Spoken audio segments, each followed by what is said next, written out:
kuliah. Melalui PIP di tahun 2020, pemerintah memberikan bantuan pendidikan bagi mahasiswa yang diterima di perguruan tinggi, termasuk penyandang disabilitas yang memang daftar juga ke perguruan tinggi, dalam bentuk Kartu Indonesia Pintar Kuliah atau KIP Kuliah. Nah, jadi kalau tadi program besarnya PIP, kalau bentuk realnya di perguruan tinggi ada Kartu Indonesia Pintar Kuliah atau KIP Kuliah, sebagai bukti kehadiran negara untuk membantu warganya memperoleh hak pendidikan tinggi. Nah, adanya KIP Kuliah ini harapannya gitu mampu menciptakan perluasan terhadap 818.000 mahasiswa, termasuk di dalamnya penerima bidik misi ongoing sampai masa studi selesai. Nah, jadi teman-teman, bagi teman-teman tadi yang menanyakan apa bedanya bidik misi dengan KIP Kuliah, nanti setelah pematerian akan terjawab ya. Karena bagi saya sendiri selaku mahasiswa bidik misi, untuk sekarang gitu ya, karena sudah ada KIP Kuliah, pendanaannya sudah masuk ke dalam KIP Kuliah. Makanya di sini 818.000 itu target, termasuk di dalamnya juga pembiayaan bagi mahasiswa bidik misi. Next. Nah, kemudian ini beberapa keunggulan yang diklaim oleh KIP Kuliah. Di antaranya jumlahnya lebih banyak dari bidik misi. Kalau misalkan kita melihat secara real, memang penerima KIP Kuliah di tahun 2020 itu lebih banyak lagi gitu ya daripada bidik misi yang tahun-tahun sebelumnya. Kemudian lebih banyak memberi akses kepada pendidikan vokasi. Pendidikan vokasi itu yang lebih menjurus ke kejuruan gitu. Kalau mungkin dulu juga bidik misi sudah seperti itu ya, tapi sekarang diperbanyak lagi gitu, kayak misalkan di politeknik gitu dan sebagainya. Terus sistem terintegrasi dengan kampus Merdeka dan Merdeka Belajar di perguruan tinggi ini sesuai dengan perguruan tinggi yang menyelenggarakan.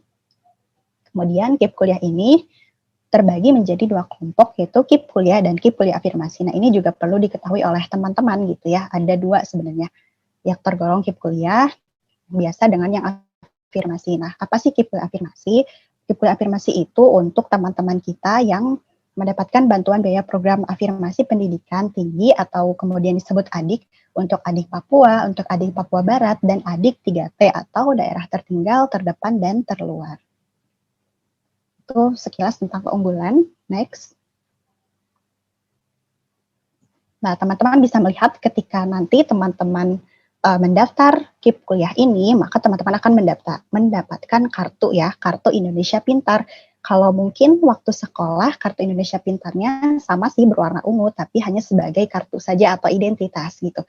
Tapi ketika nanti kuliah, bentuk dari KIP Kuliah itu adalah ATM gitu. ATM yang dimana juga di dalamnya memuat data siswa dari penerima KIP Kuliah itu sendiri. Nah, ini bisa dilihat ya di sana, kurang lebih seperti ini warnanya ungu-ungu gitu. Ya, next deh.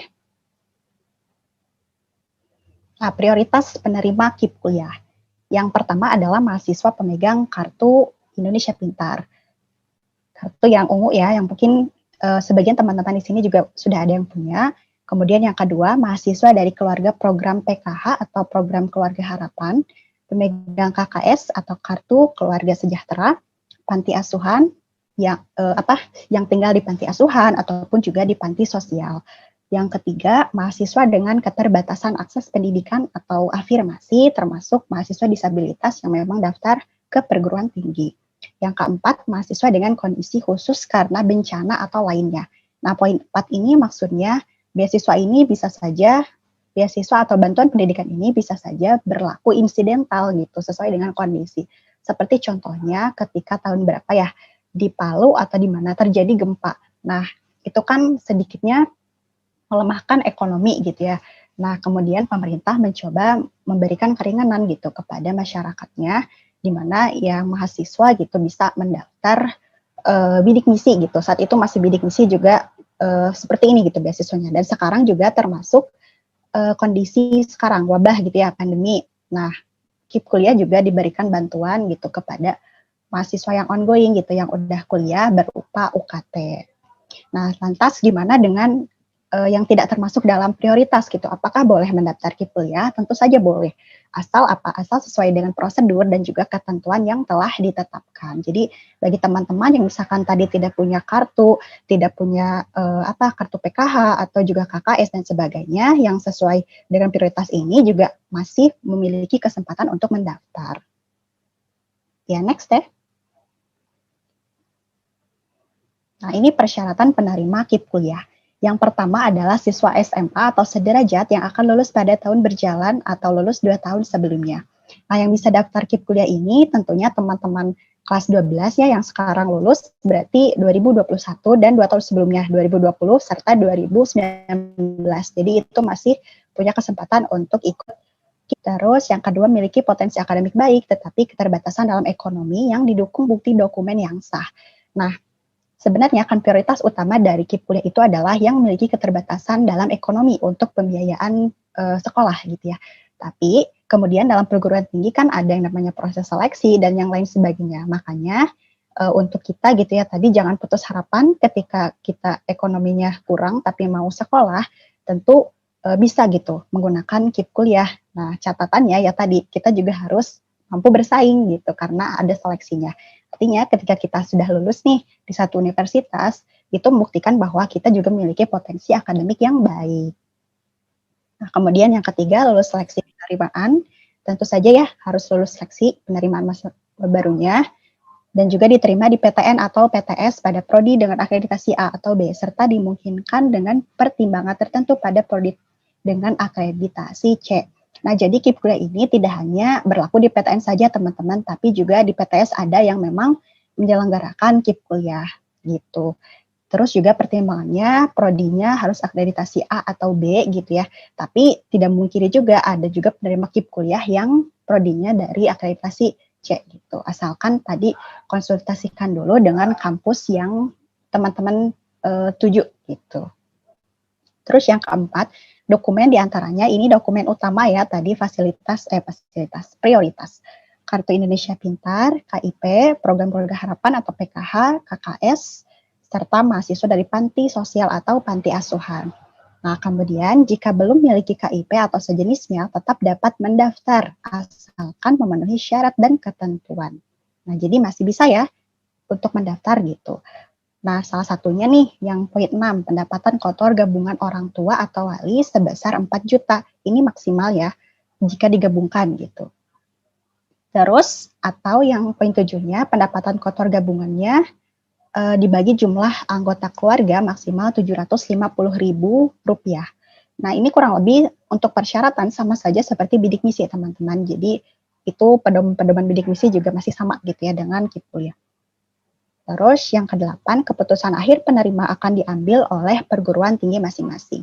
Jadi ketika nanti teman-teman daftar nih dengan KIP kuliah, terus lulus di satu universitas, maka status teman-teman masih sebagai pemegang KIP kuliah, belum menjadi penerima. Karena untuk menjadi penerima harus melalui tahap seleksi atau dalam universitas itu disebutnya verifikasi dulu gitu, baru ditetapkan sebagai penerima KIP kuliah. Yaitu tentang persyaratan. Next deh. Nah, selanjutnya fasilitas penerima KIP kuliah. Apa aja yang akan kita dapatkan ketika kita sudah ditetapkan jadi penerima atau juga ketika pendaftaran ya. Yang pertama ini ketika kita mendaftar dengan KIP kuliah. Ada pembebasan biaya pendaftaran seleksi masuk perguruan tinggi yaitu UTBK SBMPTN gitu serta seleksi lain. Jadi kalau pendaftar KIP kuliah itu tidak akan dipungut biaya gitu ya dalam pendaftarannya. Terutama untuk seleksi gitu. Seleksi UTBK kan biasanya bayar tuh teman-teman 200 atau 300 ribu. Kalau misalkan kita daftar dengan KIP kuliah, maka kita tidak akan bayar gitu biaya tersebut. Kemudian yang kedua, pembebasan biaya kuliah atau pendidikan yang dibayarkan langsung ke perguruan tinggi. Nah ini kalau misalkan di sekolah kita sebut SPP ya, kalau di kuliah kita sebutnya UKT. Nah untuk penerima KIP kuliah nantinya akan digratiskan UKT-nya atau dibayarkan oleh pemerintah. Dan perlu kita ketahui besarannya adalah 2,4 juta untuk mahasiswa KIP kuliah atau juga bidik misi. Kemudian yang ketiga, bantuan biaya hidup atau living cost sebesar 700.000 per bulannya. Atau kalau kita akumulasi ini, penerima KIP kuliah itu satu semesternya akan dapat 4,2 juta untuk uang saku gitu. Jadi secara total penerima KIP kuliah itu akan dapat 6,6 juta per semesternya gitu untuk UKT dan juga untuk uang saku. Dan perlu diperhatikan atau dicatat bahkan biaya ini karena namanya juga bantuan pendidikan otomatis tidak pasti untuk mengcover seluruh kebutuhan teman-teman.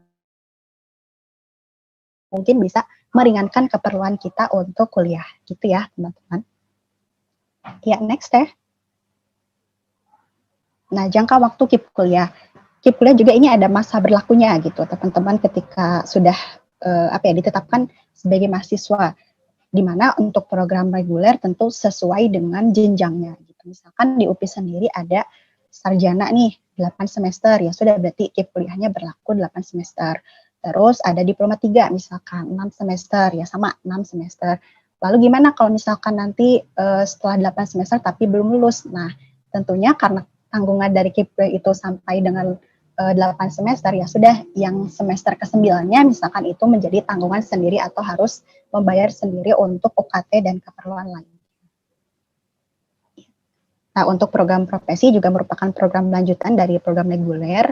Ini juga bisa dilihat ya untuk rentang waktunya sudah ada.